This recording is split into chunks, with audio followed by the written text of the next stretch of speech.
Hello students, एक बार फिर स्वागत है आप सभी का आपके अपने YouTube channel smart study classes पर। तो स्टूडेंट, आप सभी को पता है कि फिजिक्स पार्ट 1 में हमारा विद्युत धारा का चुंबकीय प्रभाव वाला यूनिट चल रहा है और उसमें आपको मैं गतिमान आवेश तथा चुंबकीय क्षेत्र वाला चैप्टर पढ़ा रहा हूं।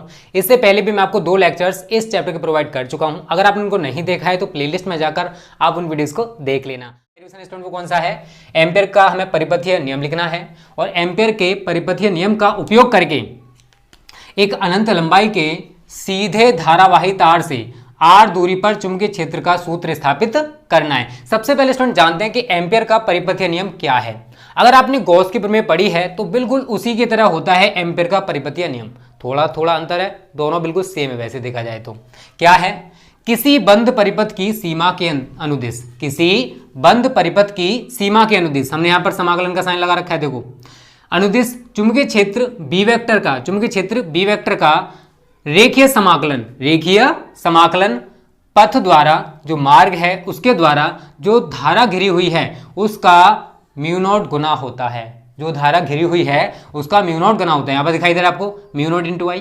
क्या दिखाई दे रहा है? म्यू नॉट इंटू आई। तो यही है स्टूडेंट हमारा एम्पेयर का परिपथीय नियम कि कोई बंद परिपथ है, उसकी सीमा के अंतर्गत चुंबकीय क्षेत्र बी वेक्टर का जो रेखीय समाकलन है वो उस पथ द्वारा जो धारा घिरी हुई है उसका म्यू नॉट गुना होता है। ये तो तैयार कर लोगे। अब इसका उपयोग करके हम कैसे अनंत लंबाई के सीधे धारावाही तार के कारण चुंबकीय क्षेत्र निकाल सकते हैं वो मैं आपको बताने वाला हूं। बहुत ही इंपॉर्टेंट डेरिवेशन स्टूडेंट 2020 के लिए है और आज के तीनों डेरिवेशन बहुत ज़्यादा इंपॉर्टेंट हैं और आगे जो कराऊंगा क्योंकि इन चैप्टर से एक डेरिवेशन जरूर पूछा जाता है। ठीक है, अब देखो एम्पियर के नियम का हम यूज करके स्टूडेंट क्या निकाल सकते हैं, समझना। ये कोई अनंत लंबाई का सीधा धारावाही तार है।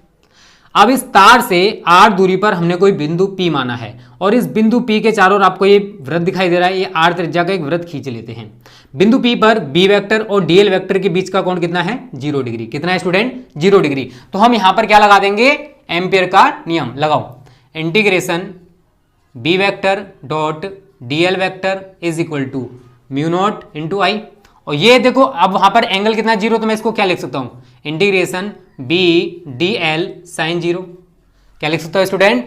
B D L cos 0। क्योंकि देखो आप सभी ने एक चीज पढ़ी होगी स्टूडेंट, अगर आपको याद हो, दो वेक्टरों का अदिश गुणन, तो A vector dot B vector बराबर होता है student A B cos theta. और अगर क्रॉस प्रोडक्ट है तो A vector cross B vector is equal to A B sine theta N cap. ये शायद फर्स्ट ईयर में आपके टीचर ने जरूर पढ़ाया होगा। इसे बोलते हैं हम लोग दो वेक्टरों का अदिश गुणन और इसे बोला जाता है दो वेक्टरों का सदिश गुणन। तो यहां पर ये अदिश गुणन है ना कि सदिश गुणन। इज इक्वल टू क्या चल रहा है स्टूडेंट? हमारा म्यू नॉट आई। क्या चल रहा है? म्यू नॉट आई। और cos 0 का मान स्टूडेंट कितना होता है? आप सभी को पता होगा 1 होता है। अब एक चीज और सुन लेना स्टूडेंट, यहां पर b में तो कोई परिवर्तन होने वाला नहीं है और cos 0 का मान हमारा 1 हो चुका है। तो मैं इसको क्या लिख सकता हूं? b इंटीग्रेशन के अंदर dl is equal to mu naught I. अब देखो स्टूडेंट समझना, ये dl क्या है? यहां पर हमने छोटी सी लंबाई मान ली है, लेकिन अगर हम इस वृत्त की बात करें, वृत्त की परिधि आप सभी को पता होगी स्टूडेंट कितनी होती है। यहां पर लिखोगे but integration dl is equal to 2 pi r। यहां लिख दोगे वृत्त की परिधि। अब यहां पर हम वृत्त की परिधि की बात कर रहे हैं। क्या है ये? वृत्त की परिधि। अब आप क्या करने वाले स्टूडेंट? यहां से इसको हटा दोगे, बिल्कुल इसकी जगह पर आप क्या लगा दोगे? 2 पाई r। क्या लगा दोगे यहां पर? 2 पाई r। तो देखो थोड़ा सा डेरिवेशन रहेगा, उसके बाद समाप्त हो जाएगा। अब लिखोगे इसको क्या? b इंटू 2 पाई r बराबर म्यू नॉट आई। मुझे निकालना क्या है? b या b बराबर म्यू नॉट अपॉन 2 पाई आई अपॉन r। एक तो स्टूडेंट आप इस तरीके से कर सकते हो इसको। ठीक है, हमारा डेरिवेशन यहीं पर समाप्त हो जाएगा। ठीक है, कुछ नहीं करना था स्टूडेंट, बस एक बार फिर समझ लो, हमने यहाँ पर एम्पियर का जो परिपथीय नियम है उसको फॉलो किया है।